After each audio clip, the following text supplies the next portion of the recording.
ಪರಿವರ್ತನೆ ಮತ್ತೊಂದು ದಾರಿ ಅಷ್ಟೇ. ಅಗತ್ಯವಾಗಿ ಹಾಲನ್ನು ಕುದಿಸ್ತೇವೆ, ಆ ಹೊದಿಯನ್ನು ತೆಗೆದು ಹಾಕಿರೋದಕ್ಕೆ ಹೆಪ್ಪ ಹಾಕಿ ಆ ನಂತರ ಮಾಡುವುದು ಮೊಸರನ್ನು ಅದು ಪರಿವರ್ತನೆ. ಅಲ್ಲಿಗೆ ಹಾಲಿನ ಆ ನಂತರ ಮೊಸರು ಅದನ್ನು ಕಳೆದು ಅದರಿಂದ ಮೆಚ್ಚುಗೆಯನ್ನು ಮಾಡಿ ಬೆಣ್ಣೆಯಿಂದ ತೆಗೆದು ಅಲ್ಲಿಗೆ ಮೊಸರು. ಪ್ರತಿಯೊಂದು ಪರಿವರ್ತನೆ ಪರಿವರ್ತನೆ ಪರಿವರ್ತನೆ. ಲೋಕದ ನಿಯಮವನ್ನು ಉಳಿಸಿಕೊಳ್ಳುವಲ್ಲಿ ಆದಿಗಳಿಂದ ಸೃಷ್ಟಿಸಲ್ಪಟ್ಟಂತಹ ನಮ್ಮ ನಮ್ಮ ಕಾರ್ಯದಲ್ಲಿ ನಿರತರಾಗಿರುವಂತವರು ಹೋಗಿ ನನ್ನದಕ್ಕಾಗಿ ಪ್ರಪಂಚದಲ್ಲಿ ಆಡಿಕೊಳ್ಳುವಂತಹ ಮಾತುಗಳಾಗಿರ್ತವೆ. ಪ್ರಾರ್ಥನೆ ಮಾಡಿದ ಮನಗಳಿಗೆ ಪ್ರತ್ಯಕ್ಷವಾದ ದೇವಯಾನಂತಿಕೆಯನ್ನು ಕಡೆಯಿಂದ ಅಂತ ಹೇಳಿ ಅಲ್ಲಿ ಭಾಗವೇ ಪ್ರಧಾನ ಬಿಟ್ಟರೆ ಅವರ ಆಸೆ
ಹೇಳಿದ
ಮಕ್ಕಳಿಗೆ ಮಕ್ಕಳನ್ನು ತರುವುದಕ್ಕಾಗಿ ನಿಂತರೋ ನಿನ್ನಿಂದ ನೀನು ಮಾಡುವಂತ ಕಾರ್ಯವಾದರೂ ಎಚ್ಚರಿಸಬೇಕಾದ ಅನಿವಾರ್ಯ ಆಯಿತು.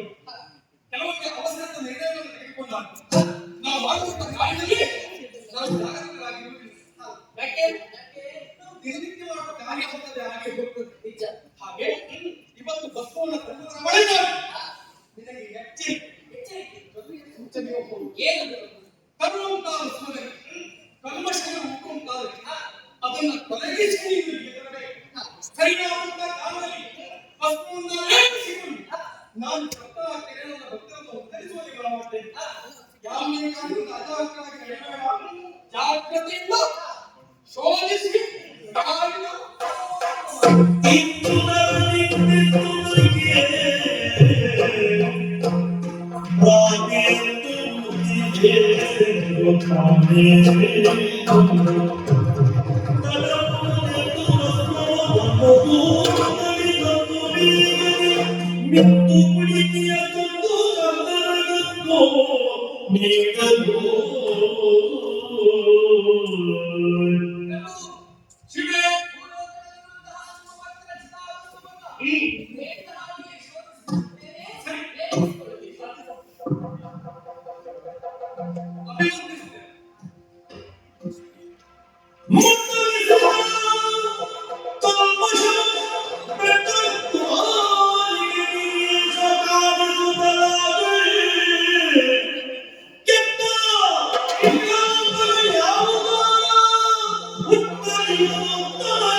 ಇರುವುದು ಕಲ್ಮಶ.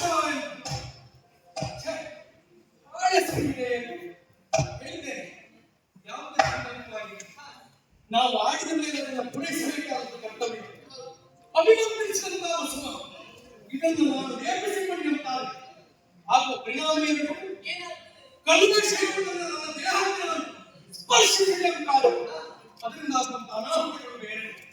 ಅದಕ್ಕೆ ಆಸ್ಪದವನ್ನು ಆಗಿರುವುದಿಲ್ಲ.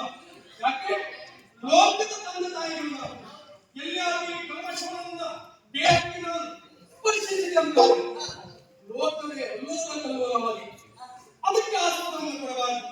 ಹಾಗಲ್ಲ, ಇದನ್ನು ವೇಪಿಸುವಂತೂ ಇಲ್ಲ, ಇದನ್ನು ಇಳಿಸಿಕೊಳ್ಳುವ ಹಾಗೆ. ಅದಕ್ಕಾಗಿ ನೀನು ಮಾಡಿರುವಂತಹ ಈ ತಪ್ಪಿನ ಕಾರ್ಯಕ್ಕೆ ಈ ವಸ್ತುವನ್ನ ಇಂತೆಂದು ಭಸ್ಮವ ಚದುರುವಷ್ಟರೋಳು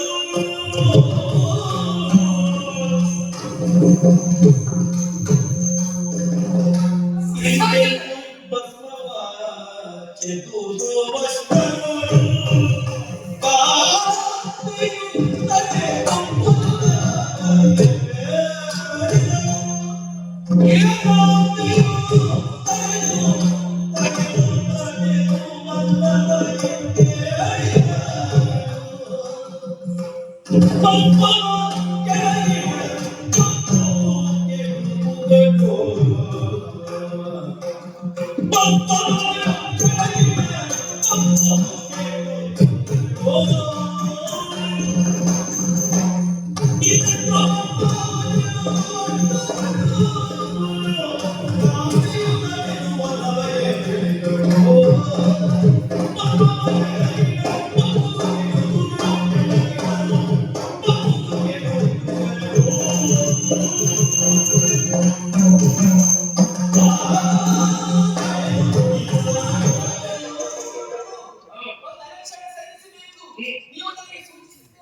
ಸರಿ.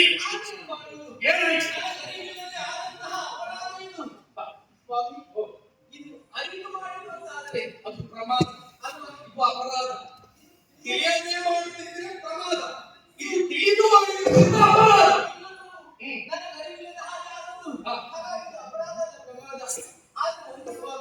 ಅಭಿಮಂತ್ರಿಸಿದ ಭಸ್ಮ ಇದಲ್ಲವೇ? ಇದನ್ನು ಲೇಪಿಸಿಕೊಳ್ಳುವುದಿಲ್ಲ, ದಾರಿಗೆ ಎಸೆಯುತ್ತೇನೆ ಎಂದು ನಾನು ಹೇಳ್ತಾ ಇದ್ದೀನಿ.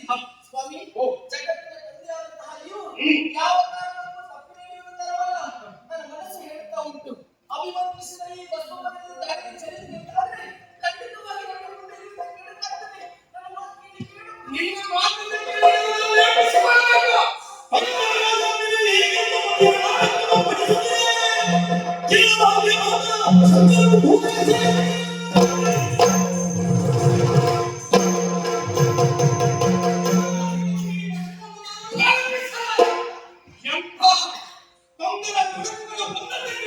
ಅದನ್ನು ನಿವಾರಿಸುವಲ್ಲಿ ನಾನಿದ್ದೇನೆ.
Thank you.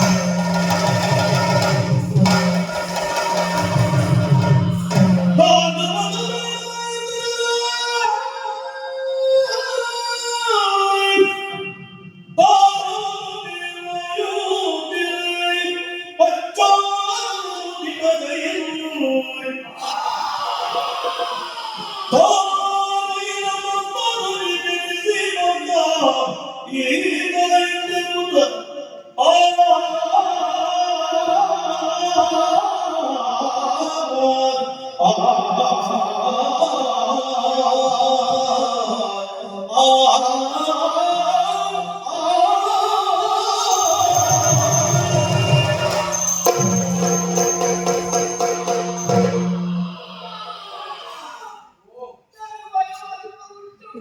ನಾನು ಮೊದಲೇ ಹೇಳಿದ್ದೆ, ಭಸ್ಮದಲ್ಲಿ ಬಿಸಾಡಬೇಡಿ ಅಂತ.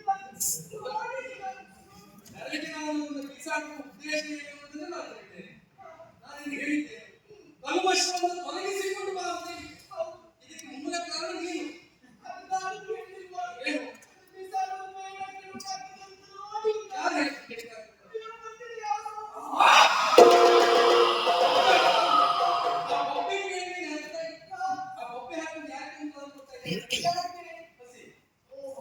ಆ ಭಸ್ಮದಿಂದಲೇ ಹುಟ್ಟಿ ಬಂದ ಮಹದೇವ ಬಿಸಾಡಿದ ತರುಣಾಗಿಯೇ ವಿಶೇಷವಾದಂತಹ ಶಕ್ತಿ ಉದ್ಭವ ಆಗಿ ಒಪ್ಪಿಡ್ತಾನೆ. ಹೊಟ್ಟೆ ಉರಿ ಬಿದ್ದಿದೆ ಅಂತಲ್ಲ, ಹೊಟ್ಟೆ ಒಳಗೆ ಎಚ್ಚರಿಕೆ ಇಲ್ಲ ಅಂತ. ಓ, ಹಾಗೆ.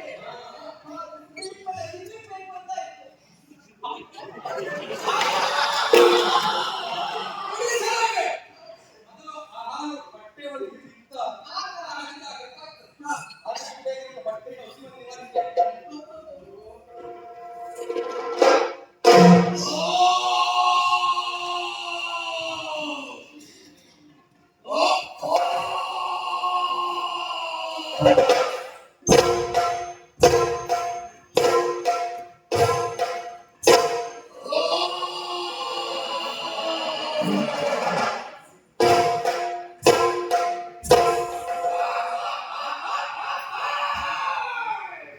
ಏನ್ ಸ್ವಾಮಿ ಇದು? ಇದೇನು ಬೆಳಿಬೇಕಂತ ಒಂದು ಮತ್ತೆ? ಹ? ಚಂದ. ರಾತ್ರಿ ಹೇಳಿದ್ರು. ಅಂದ್ರೆ ಹೊಟ್ಟೆಗೆ ಆಹಾರ ಇತ್ತ. ಈಗ ಈಗ ಅಲ್ಲಿರುವಂತ ಗಾಳಿ ಹೇಗೋ ಹೊರತು ಈಗ ಹೊಟ್ಟೆಯ ಹಸಿವು ನಿವಾರಣೆ ಆಗಿ ಹಾ, ಜ್ಞಾನದ ಹಸಿವು ಪ್ರಾರಂಭ ಆಗಿ ಅಂದ್ರೆ ಪ್ರಶ್ನೆ ಮಾಡ್ತಾ ಇದ್ದೆ. ಹಾ, ಹಾಗೆ. ಮೊದಲು ಅವನಿಗೆ ಕೇಳಬೇಕು ಅಂತಾರೆ, ಅವನಿಗೆ ಅಕ್ಷರ ಬೇಕು. ಹಾ, ಆ ಜ್ಞಾನಿಗೆ ಪ್ರಶ್ನೆ ಮಾಡ್ತಾರೆ. ಒಂದಿನ ಮಾತಾಡಲಿಕ್ಕೆ ನಾವು ಅನುಗ್ರಹಿಸಿದ್ದೇವಾ? ಹೌದಾ? ಈ ಆ ಜ್ಞಾನವನ್ನು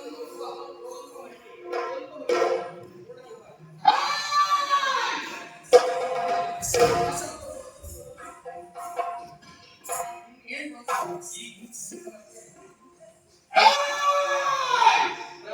ಹಾ, ಅದು ಅವೇನು? ಹಾ, ಹಾ, ಪ್ರಥಮ ಬರುತ್ತಾ?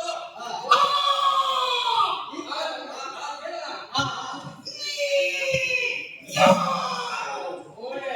ಓಹೋ, ಹೇಗೆ? ಹೇಗೆ? ಆಗ್ಬೋದು. ಅದು ಈಗ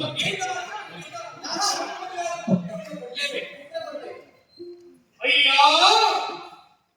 ಅಯ್ಯ ಇದೇನ್ ಸ್ವಾಮಿ? ನೀವ್ ಹೇಳಿದ್ದು ಹೇಳ್ತಾ ಉಂಟು. ಹಾ, ಸರಿಯಾಗಿ ಹೇಳ್ಕೊಡಿ. ಹಾಗೆ. ಹಾ. ಅಯ್ಯ ಅಯ್ಯ ನೀನು ಯಾರು? ನೀನು ಯಾರು? ಅಲ್ವಾ? ಹಾ, ಹೇಳಿ. ಅಯ್ಯ ನಾನು ನಾನು ನಿನ್ನ ಅಪ್ಪ. ನಾನು ನಿನ್ನ ಅಪ್ಪ. ಏನ್ ಸ್ವಾಮಿ, ಈಗ ಬಂದು ನಿಮ್ಮ ಅಪ್ಪನ ಹೇಳ್ತಿದ್ದಾರೆ. ಸಮಸ್ಯೆ ಅಲ್ಲ. ನಾವು ಜಗತ್ತಿಗೆ ಅಲ್ಲ ನಿಮ್ಮ ನನಗೆ ನೀವು ಜಗತ್ತಪ್ಪ. ಸರಿ ಮಾಡ್ಬೇಕು. ಹೀಗೆ ಹಾ, ನಾನು ನಿನ್ನ ನಿನ್ನ ಅಪ್ಪ. ಅಪ್ಪ ನಾನು ನಿನ್ನ ಅಪ್ಪ. ಆದ್ದರಿಂದ ನೀನು ನನ್ನ ಮಗ. ಆದ್ದರಿಂದ ನೀನು ನನ್ನ ಮಗ.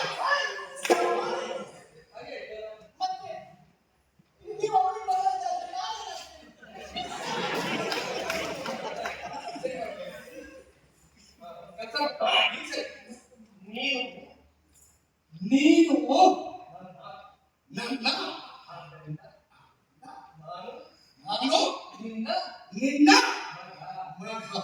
ಹಾ. ನೀನು ನನ್ನ ಅಪ್ಪ. ಆದ್ದರಿಂದ ನಾನು ನಿನಗೆ ಮಗ. ನೀನು ಅಪ್ಪ, ನಾನು ಮಗ.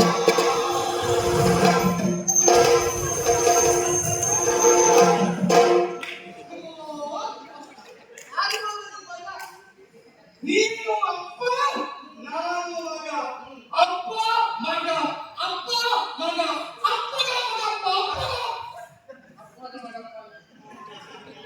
ಅಪ್ಪನ ಮಗ, ಅಪ್ಪ ಮಗನೇ. ನೀನು ಅಪ್ಪ, ನಾನು ಮಗ. ಅಪ್ಪ ಓಯ್ ಓಯ್. ಅವಳು ಯಾರು ಅಪ್ಪ? ಅಲ್ವಾ? ಅಪ್ಪ ಅಂದ್ರೆ ಏನ್ ಯಾರು ಅಂತ ಹೇಳ್ಬಿಟ್ಟು ಹೇಳ್ಬೇಕು. ಅವಳು ನನ್ನ ಹೆಂಡತಿ. ಓ, ಅವಳು ನನ್ನ ಹೆಂಡತಿ.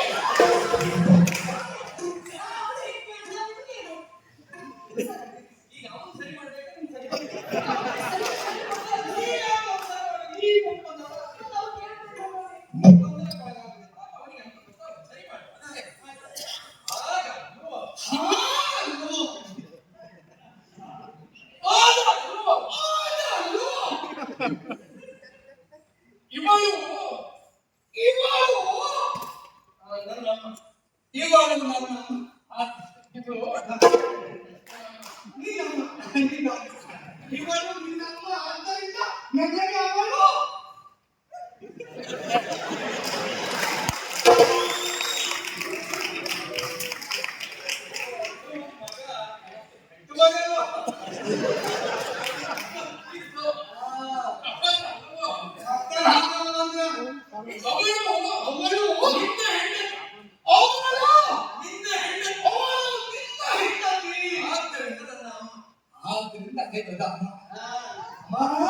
ಗಣಪತಿ ಅವನು ನನಗೆ ಮಗನೇ.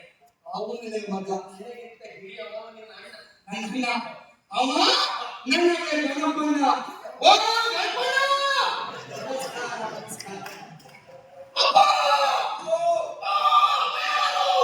ಏನ್ ನೋಡ್ದೆ? ವಿಕ್ರಮಾದಿತ್ಯದೇಹ, ಕೋರಗಾಡೆ, ಕೆಂಗಣ್ಣು, ಖಡ್ಗವನ್ನ ಹಿಡಿದು ವಾ, ಯಾರಾತ? ಅವನು ನನ್ನಿಂದಲೇ ಹುಟ್ಟಿದವ. ಆಹಾ, ಅಂದ್ರೆ ಅವನು ನಿನಗೆ ಅಣ್ಣ. ವೀರಭದ್ರ. ಅವನು ನನಗೆ ಅಣ್ಣ. ಓ ವೀರಭದ್ರ! ನಮಸ್ಕಾರ, ನಮಸ್ಕಾರ, ನಮಸ್ಕಾರ. ಅಪ್ಪ! ಏನು? ಸುಂದರವಾದಂತಹ ರೂಪ ನೋಡ್ತಾ ಇದ್ದೇನೆ. ಅದೋ ಒಂದು ಹಕ್ಕಿಯನ್ನು ಹೇರಿದ್ದಾನೆ. ಅವನು ನಿನಗೆ ಅಣ್ಣ. ಅವ ಅವನ ಹೆಸರು ಸುಬ್ರಹ್ಮಣ್ಯ. ಸುಬ್ರಹ್ಮಣ್ಯ, ಷಡಾನನ, ಶಭಾನ, ಷಣ್ಮುಖ. ಮುಖ. ಓ ಸುಬ್ರಹ್ಮಣ್ಯ! ಅಪ್ಪ! ಏನು ಹೋಗ್ತಾ ಇದೆ? ಹರಿಯುತ್ತಿರುವುದು ಬೆಳ್ಳಿ. ಹರಿತಾ ಇದೆ. ಅದು ನೀರು. ಅದು ಹರಿತಾ ಇದೆಯಲ್ಲ. ಗಾಳಿ. ಇದೆಲ್ಲವೂ ಕಾಣುತ್ತಿರುವುದು ಗುಡ್ಡ. ಮೇಲೆ ಕಾಣ್ತಾ ಇರುತ್ತೆ. ಆಕಾಶ. ಕೆಳಗೆ ಕಾಣ್ತಾ ಇರುತ್ತೆ. ಸುತ್ತಲೂ ಪರಿಸರ ಇದೆ, ಪ್ರಪಂಚ. ಇದೆ ಪ್ರಪಂಚ.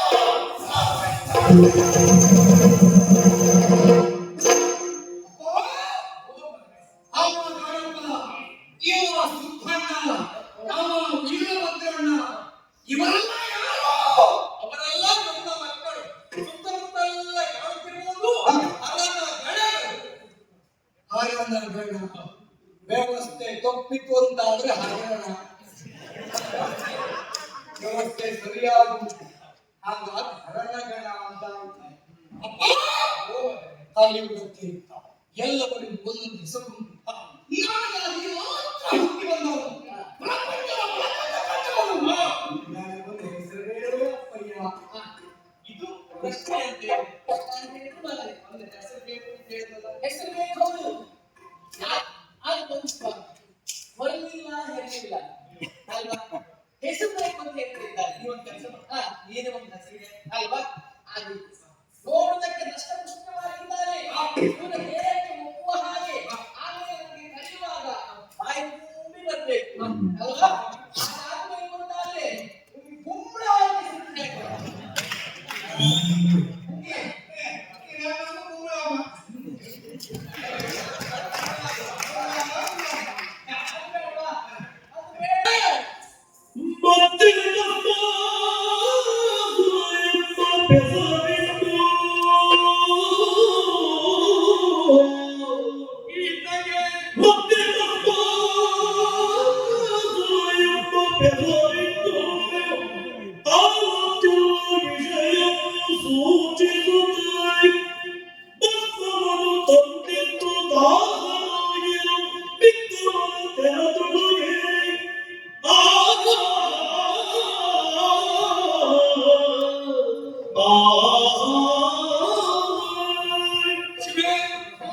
ಯೋಗ್ಯವಾದಂತ ಹೆಸರೇ ಇವನಿಗೆ ಬೇಕು. ಹರದ ಭಸ್ಮದಿಂದ ಹುಟ್ಟಿದವ ಇತ್ತು, ಹೌದು. ಪ್ರಪಂಚ ಎಲ್ಲವನ್ನೂ ಕಡಿಯುವುದಕ್ಕಾಗಿ ಯೋಗ್ಯವಾದಂತ ಹೆಸರು ಅವನಿಗೆ ಬೇಕಾಗುತ್ತೆ. ನಿಜ. ಹಾಗಿದ್ರೆ ಇವನ ಹುಟ್ಟಿಗೆ ಮೂಲ ಕಾರಣ ಯಾವುದು? ಯಾವುದು? ಬಸ್ ಅಲ್ವಾ, ನೋಡಿದ್ಯಾ? ಭಸ್ಮದಿಂದ ಹುಟ್ಟಿದ ಮರುಗಳಿಗೆ ಅಸುರೆಯಿಂದಲಾಗಿ ಒಪ್ಪಿಡುವುದಕ್ಕೆ ಪ್ರಾರಂಭಿಸಿದ ಅಸುರಿ ಪ್ರವೃತ್ತಿಯನ್ನು ಎದ್ದು ಕಾಣ್ತಾ ಉಂಟು. ನಿಜ. ಅದಕ್ಕಾಗಿ ಭಸ್ಮದಿಂದ ಹುಟ್ಟಿದ ಪರಿಣಾಮವಾಗಿ ಇವತ್ತಿನಿಂದ ಮೊದಲುಗೊಂಡು ಓ ಮಗನೇ ನಿನ್ನ ಹೆಸರು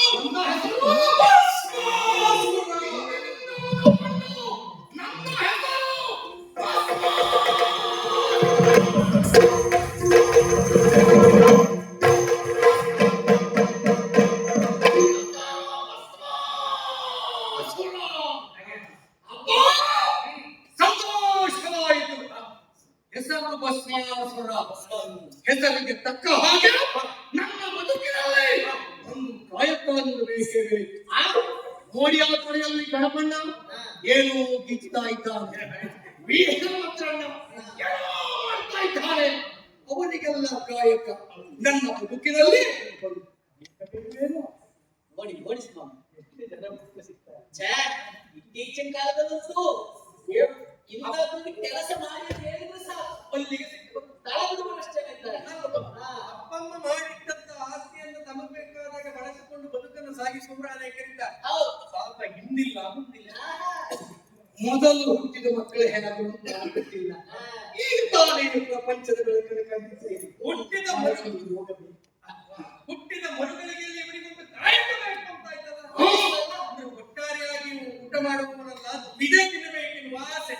ಸಮಾಧಿ ಏನೋ ನನ್ನ ಅಂತರಂಗದ ಒಂದು ಕಾಯಕ ಬೇಕು.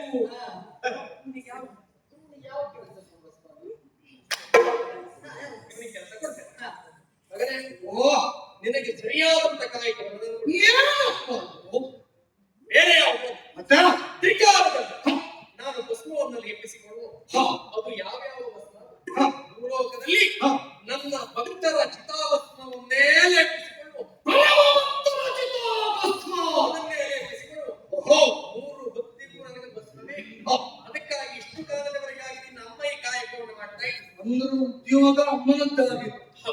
ಇಂದಿನಿಂದ ಆ ಉದ್ಯೋಗವನ್ನು ನಿನಗೆ ನಾನು ಕೊಟ್ಟಿದ್ದೇನೆ. ಹೌದೇನಮ್ಮ? ಆದಷ್ಟು ಬೇಗ ಇದು ಸರಿಯಾದಂತ ಕಾಲ. ಭಸ್ಮವನ್ನು ಲೇಪಿಸಿಕೊಳ್ಬೇಕು. ಇದು ತ್ರಿಕಾಲಕ್ಕೆ ಸರಿಯಾಗಿ ಭಸ್ಮಭಕ್ತರ ಚಿತಾಭಸ್ಮ ಇದು ಹೊರುವುದಕ್ಕೆ ಬೇಕಲ್ಲ.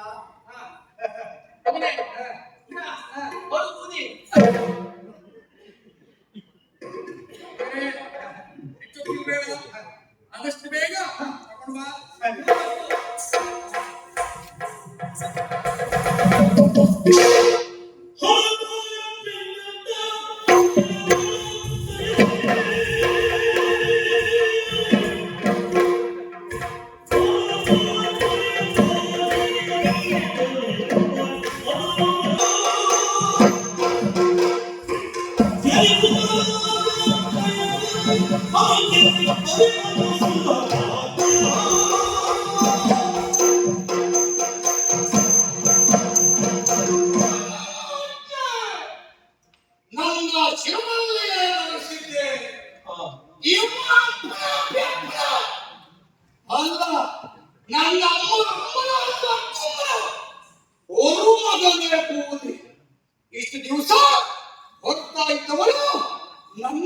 ಬೂದಿಯಲ್ಲ, ಈ ಕಾಯಕ ನನಗೆ ವಹಿಸಿಕೊಟ್ಟಿದ್ದಾರೆ. ತ್ರಿಕಾಲಕ್ಕೆ ಸರಿಯಾಗಿ ಭಗವಂತನ ಚಿತಾಭಸ್ಮ ತಂದು ಒಪ್ಪಿಸಬೇಕಂತೆ. ಒಂದು ಕಾಯಕ ಸಿಕ್ಕಿತಲ್ಲ, ಮತ್ತೆ ಯಾಕೆ ತಡ?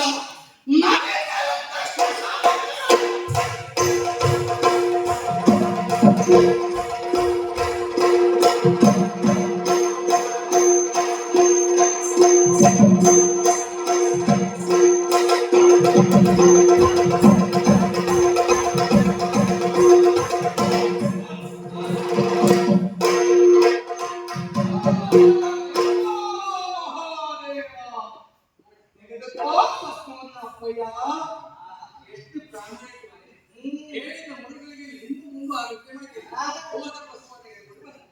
ಆದಷ್ಟು ಬೇಗ ಅಭಿನಂದಿಸ್ತೇನೆ. ಇದನ್ನೆಲ್ಲ ಇರಿಸಿಕೊಳ್ಳಿ.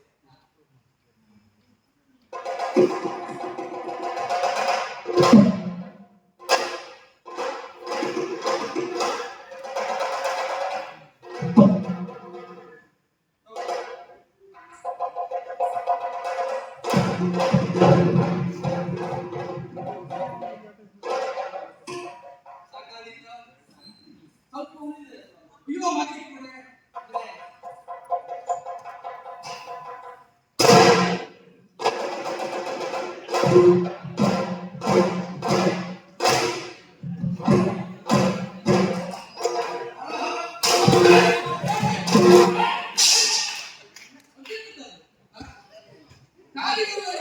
ಇದು ಪರಿಶುದ್ಧವಾಗಬೇಕು ಅಂತಾದರೆ ಭಸ್ಮವನ್ನ ಲೇಪಿಸಿಕೊಳ್ಳಬೇಕಲ್ಲ. ಅಯ್ಯ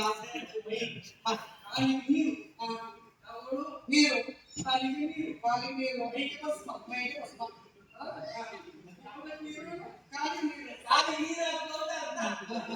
ಸರಿ, ನಾಳೆ ಹಾಗೆಯೇ ಮಾಡ್ತೇನೆ. ಸರಿ ಮಾಡಿ, ಎಲ್ಲಾದ್ರೂ ತಪ್ಪಿತು ಕ್ಷಮೆಯೇ. ಮತ್ತೆ ಪುಸ್ತಕರು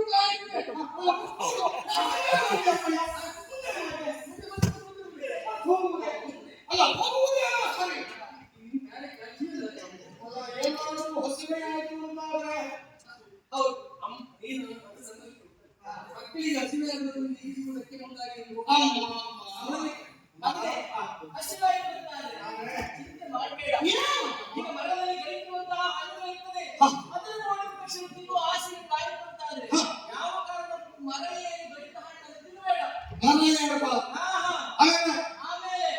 ಅದನ್ನು ಹೊಟ್ಟೆ ಹಸಿರು ಇರ್ಬೇಕಲ್ಲ, ಮರದ ಕೆಳಗೆ ಬಿದ್ದಂತಹ ಕೊಳೆತ ಹಣ್ಣನ್ನು ಏನು ತಿನ್ನಬೇಕು? ಹುಳ ಆದದ್ದು ಆರೋಗ್ಯಕ್ಕೆ ಬಹಳ ಒಳ್ಳೆಯದು. ಯಾಕೆ ಬರಬೇಡಬಾರ್ದು? ಹುಳ ಅಂತಾದ್ರೆ ಹಣ್ಣೆಲ್ಲ ನಮ್ಮ ಅಪ್ಪಯ್ಯ ಕೆಲಸ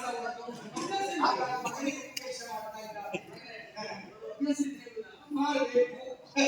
ಯಾಕೆ ಹೇಳಿದ್ದೆ? ಎಲ್ಲಾದ್ರೂ ಮರ ಏನಿದೆ ಅಂತಾದ್ರೆ ಇನ್ನು ಮರ ಕಟ್ಟಿ ಕೊಡ್ತದೇನೋ. ಎಲ್ಲಾದ್ರೂ ಮರ ಮುರಿದು ಬಿದ್ದಾದ್ರೆ ಆಮೇಲೆ ಸೊಂಟ ಬಂದು ಹೋಗುದಿಲ್ಲ. ಇಲ್ಲಿಗ ಅಪ್ಪ ಅಮ್ಮ ಬಂದು ಅಪ್ಪ ಅಮ್ಮ ಹಾಗಾಗಬಾರ್ದು. ಹಾಗಾಗಿ ನೀವು ಬರಬೇಕಲ್ಲ, ಮರ ಏನಿದೆ ಹೋಗ್ಬೇಡ. ಇನ್ನು ಎಲ್ಲಿಯಾದ್ರೂ ಬಾಯಾರಿಕೆ ಆಯ್ತು ಅಂತಾರೆ, ಈಗ ಹರಿಯುವ ನದಿ ನೋಡಿದೆ ಅಂತಾದ್ರೆ ಅದಕ್ಕೆ ನೀರು ಕುಡಿಯಬೇಕು ಮುಂದಾಗಬೇಡ. ಯಾಕೆ? ನೀರು ರಭಸವಾಗಿ ಹರಿಯುತ್ತದೆ. ಆ ಸೆಣಕಕ್ಕೆ ಸಿಕ್ಕಿಲ್ಲ ನೀರು ಹೋದ್ರೆ ಆಮೇಲೆ ಒಂದು ಮಗ ಇದ್ದದಾಗ್ತದೆ. ಹಾಗಾಗಬಾರದು. ಎಲ್ಲಿಯಾದ್ರೂ ನೀರ್ತಲ್ಲಿ ಇಟ್ರೆ ಅದು ಹೇಗೆ ಯಾವ ರೀತಿ ಕೆಂಪು ಬಣ್ಣದ ನೀರಾಗಬೇಕು. ಬಣ್ಣ ನೋಡ್ಲಿಕ್ಕಿಲ್ಲ, ಕೆಂಪು ನೀರೇ ಕುಡಿಬೇಕು. ಸರಿ ಆಯ್ತಾ? ನಿದ್ದೆ ಬಂತು ಅಂತಂದ್ರಮ್ಮ, ನಿದ್ದೆ ಬಂತು ಅಂತಾದ್ರೆ ಮರದ ನೆರಳಿನಲ್ಲಿ ಹಾಯಾಗಿ ಬಂದು ಹೋಗ್ಬೇಡ.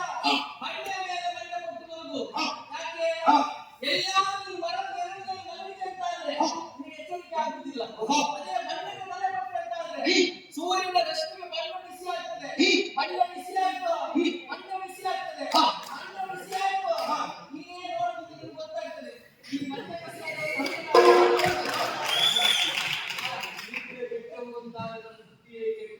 ಬುದ್ಧಿ ಕೆಡ್ತದೆ. ಆ ಸಮಯಕ್ಕೆ ಸರಿಯಾದ ಸಮಯಕ್ಕೆ ಸರಿಯಾದ ಸಮಯಕ್ಕೆ ಯಾಕೆ ಗಾಳಿ ಬಿಡ್ತದೆ. ಆದಷ್ಟು ಬೇಗ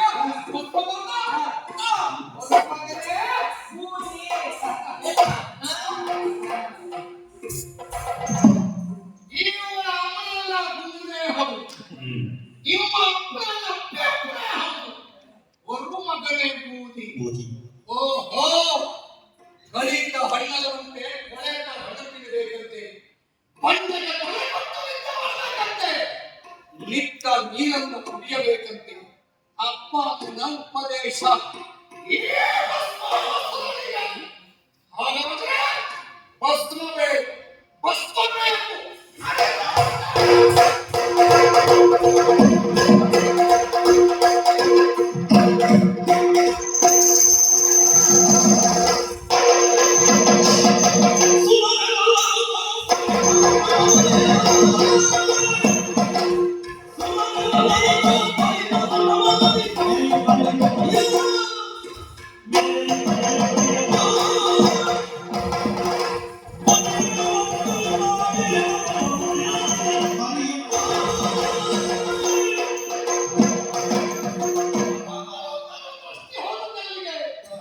ಸುರಲೋಕದತ್ತ ಸುರಲೋಕದಿಂದ ಸಂಭ್ರಮದಿ ಅಮೃತವನ್ನು ಕುಡಿದು ತಾನು ತಾನಾಗಿರುತ್ತಾ ಇದ್ದಾನೆ. ಬದುಕಿನಲ್ಲಿ ಸಾಮ್ಯ ಇಲ್ಲ. ಯಾವತ್ತೂ ನಾವು ಚಿರಂಜೀವಿಗಳು ಅನ್ನುವ ಅಹಂಕಾರ ಅವರ ನೆತ್ತಿಗೆ ಆಗಿದೆ. ಅಪ್ಪ ಶಿವನ ಮಗನಾಗಿ ನಾನು ಹುಟ್ಟಿಕೊಂಡೆ. ನಮ್ಮ ಮರಿತಾ ಇದ್ದಾರೆ. ಇಂಥವರಿಗೆಲ್ಲ ಒಂದು ಗತಿ ಕಾಣಿಸಲೇಬೇಕು. ಗತಿ ಕಾಣಿಸಲೇಬೇಕು ಅಂತಾದ್ರೆ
ಶಿವನ ಮಗ. ಹೌದು, ಇಂತಹ ದೇವತೆಗಳಿಲ್ಲ.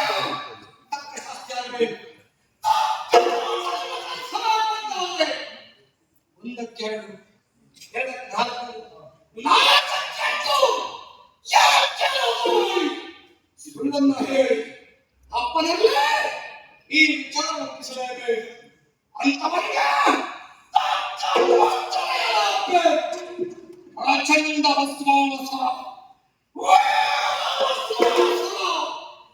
ಲೋಕದಲ್ಲಿ ಸ್ವರ್ಗ ಮೃತ್ಯು ಪಾತಾಳ ಅನ್ನುವ ಪೂರ್ವದಲ್ಲಿಯೇ ಈ ಭಸ್ಮಾಸುರ. ಹಾಗಾದರೆ ಅಪ್ಪನಲ್ಲಿ ಹೋಗುವುದು, ಅವನನ್ನು ಒಲಿಸಿಕೊಳ್ಳುವುದು, ಅವನಿಂದ ಊರನ್ನು ಪಡೆಯುವುದು, ವರವನ್ನ ಪಡೆದ ಬಳಿಕ ಮಾಡುವುದಾದರೂ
ಬಾನು ಚಿರಿಯ ಕೂಡ ಅಂತಾದರೆ ಸತ್ಯವಾದ ಆ ದೇವತೆಗಳಿಗೆ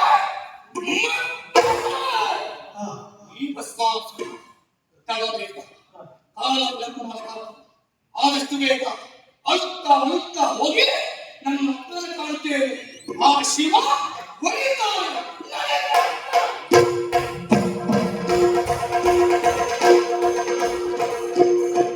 ಹಾಯ್, ದಯವಿಟ್ಟು ನಮ್ಮ ಚಾನಲ್ ಸಬ್ಸ್ಕ್ರೈಬ್ ಮಾಡಿ, ಲೈಕ್ ಮಾಡಿ, ಶೇರ್ ಮಾಡಿ.